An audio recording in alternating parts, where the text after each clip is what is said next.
So when you're designing a workout as a guy over 40, there are 5 things that you want to include in every single workout. Number 1 is you want to do some soft tissue work.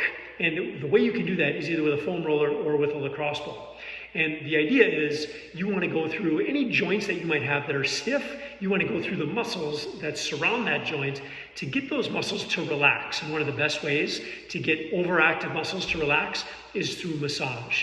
So if it's your shoulder, all of the tissue around there is fair game. You can go around the shoulder blades, you can go on the pectoralis, you can even go on the deltoids, whatever. You can sort of work on this tissue and find areas that are really uncomfortable when you put pressure into that area.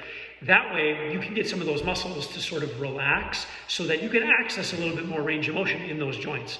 The second thing you want to do is you want to turn the muscles on. So whatever the exercises are going to be that you're going to do in that day, in that session, you want to pick out what are the major muscle groups. So in other words, if I'm going to do squats, one of the major muscle groups is going to be my hips. When I say hips, I mean your butt. So we want to do an exercise that's going to specifically turn on those butt muscles, turn on those glute muscles. So I might do some glute bridges where I'm just focusing on switching those muscles on. Then the third thing you're going to do is some sort of skill exercise. So whatever the workout entails, you're going to want to drill those skills. You want to practice and get your nervous system up and running and integrate that system together so that when you get into your conditioning or you get into your strength or your power, then you're going to be prepared. Your body's going to be ready. And that's usually done with just body weight, maybe a wooden stick. You just want to keep things light. And again, you're just practicing movement patterns. The fourth thing you want to do is you want to get into your strength/power. So pick an exercise. Usually it's one exercise where you're going to go heavy. Okay, if you know what you're doing. If you don't know what you're doing, stick with just the skills, don't worry about weight. But if you're trained, if you know what you're doing, then get into your strength session or your power session. You could do something like a squat or a deadlift or a press or a snatch or a clean or a jerk or a push press or even weighted pull-ups. Find something where you get your body to move heavy weights. That's what's going to make you strong and more powerful.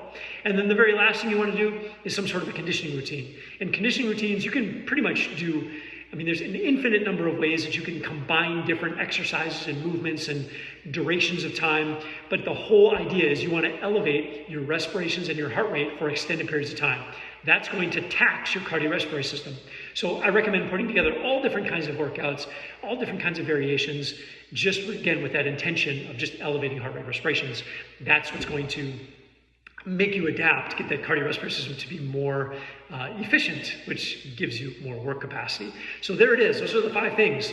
Smash the tissue, then turn the muscles on, then practice your skills, then strength power, then conditioning. And you should be able to do all of that within 45 minutes to 60 minutes. Keep it simple. Don't overthink it too much, but it is important to get all of those things done if you want a very well-rounded, very athletic, capable body.